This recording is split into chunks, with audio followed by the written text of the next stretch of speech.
Ukrainian forces describe Kirillov as, quote, a war criminal and an absolutely legitimate target. It says that by order of Kirillov, more than 4,800 cases of enemy use of chemical weapons have been recorded since the beginning of Russia's full-scale invasion of Ukraine. Is he, in your view, a legitimate military target?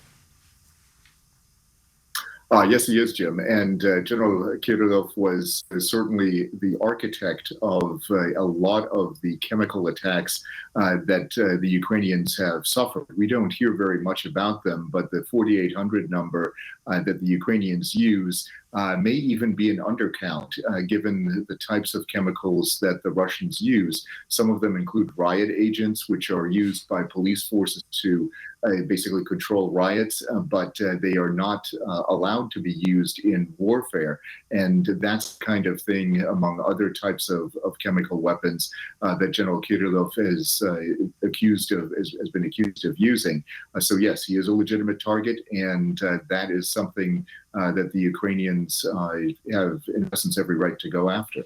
What other specific chemical weapons do Ukrainian forces say Russia has used there? I've heard of the use, for instance, of chlorine weapons. Have we heard of more serious, also phosphorus, which can be quite deadly and cause severe burns? But have we heard of other elements, for instance, evidence of nerve agents, for instance?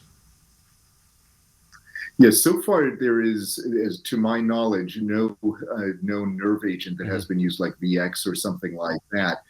However, choking agents such as chloropectin have been used. It's a substance that goes back to World War I, and it is something that is clearly designed to not only make things very uncomfortable for Ukrainian forces, but potentially cause them lethal damage from a medical standpoint. Yeah, and we should note that Russia has carried out assassinations on European soil. For instance, you think of the radioactive polonium used to kill Alexander Litvinenko in 2006, Novichok, a nerve agent used to attempt to kill two Russian dissidents in the UK as well.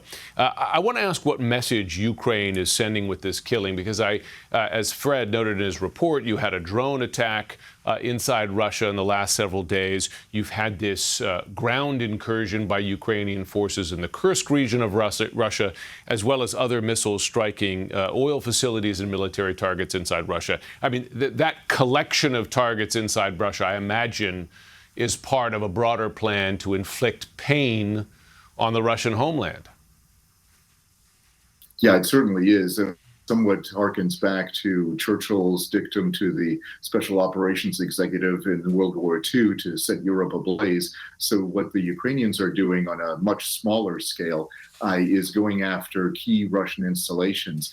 They have a limited capability to go after Russian installations that are within 200 or so miles of the Ukrainian border.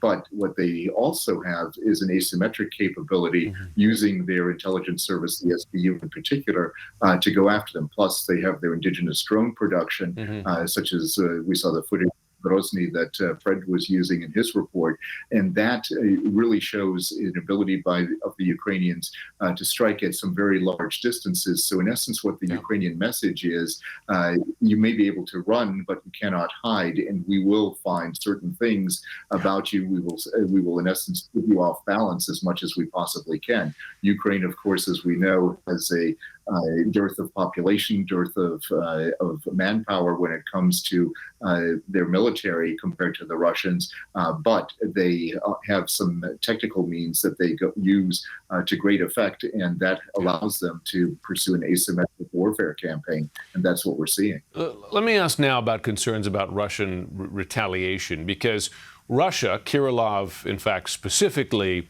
has brought up what were unfounded claims, according to U.S. intelligence and others, that, for instance, Ukraine was planning a dirty bomb attack, or that it was planning to use radioactive substances from Chernobyl or even sabotage Zaporizhzhia, a nuclear plant there.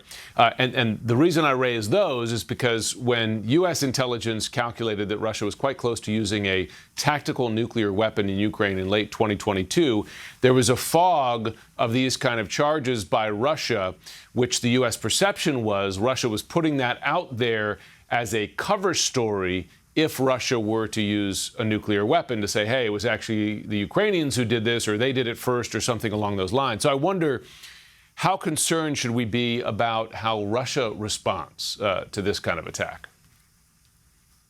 I think we should be very concerned. The fact that it is a legitimate target doesn't mean the Russians aren't going to respond. And in this case, Jim, what I think we might see is some kind of an attack that uses, possibly even a biological agent or a chemical agent, or it could be a tit-for-tat assassination attempt on a senior Ukrainian official, which the Russians have been known to do as well, even before February of 2022.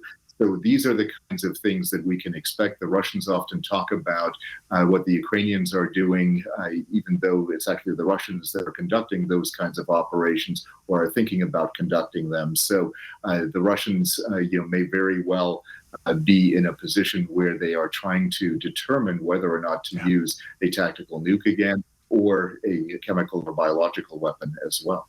Yeah, any scenario concerning. Jill, tell us more, first of all, about this general and why this targeted assassination is so significant.